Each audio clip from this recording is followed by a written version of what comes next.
অনেক দিন বাদে আজ ফ্রিজ খুলে দেখলাম অবশিষ্ট 2 টুকরা মাংস আছে। পরিবারে অনেক লোক থাকাতে কার পাতে দিব কার পাতে দিব না, কে রাগ করবে কে রাগ করবে না, তার জন্য নতুন একটি আইটেম আজ তৈরি করব। হ্যালো হোয়াটসঅ্যাপ গাইস, তো আশা করি সবাই ভালো আছেন। তো আজ তৈরি করে দেখাবো গরুর মাংসের আচার। প্রথমে মাংস টুকরা ছোট পিস পিস করে কেটে নেব। তো দেখুন বন্ধুরা, এবার একটি প্যান নিয়ে নিলাম, প্যানের মধ্যে সেই মাংসেরগুলো দিয়ে নিলাম।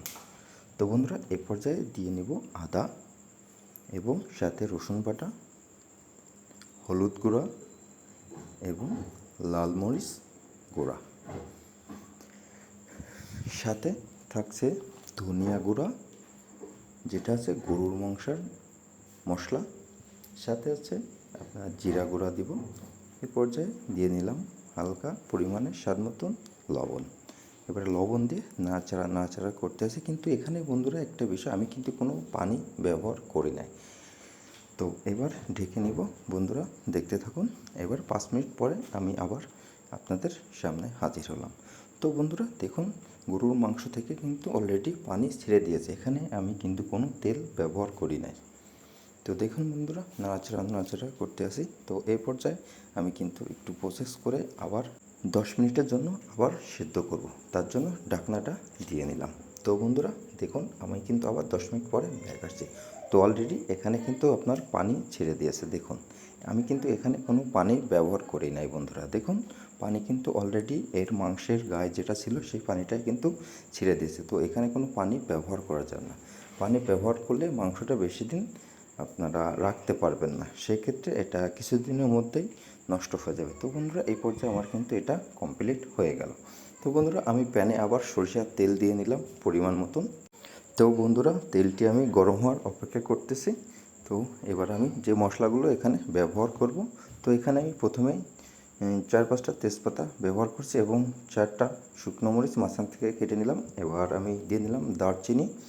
তো এবার বন্ধুরা আমি দিয়ে নিব এলাচ।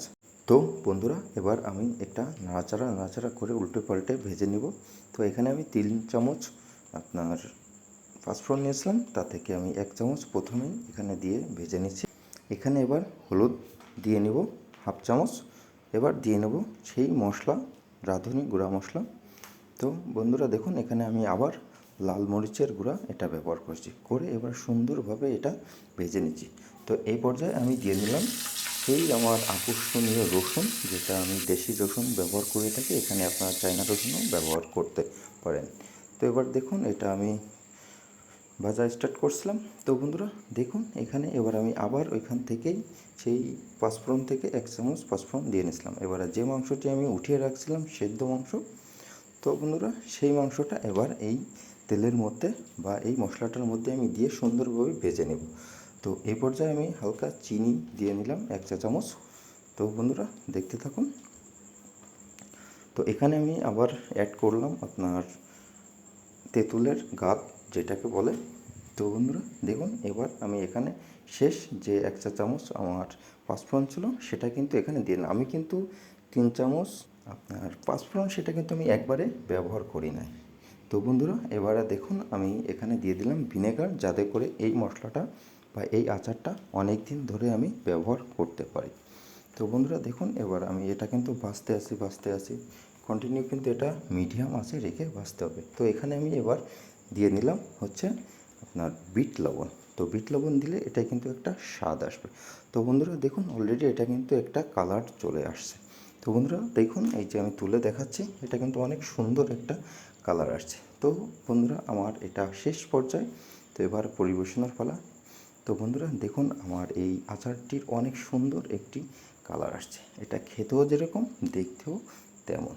তো বন্ধুরা, এই ভিডিওটি আশা করি সবার ভালো লাগছে। তো এমন ভিডিও দেখতে হলে লাইক কমেন্ট এবং শেয়ার দিয়ে আমাদের পাশে থাকবেন। আল্লাহ হাফেজ।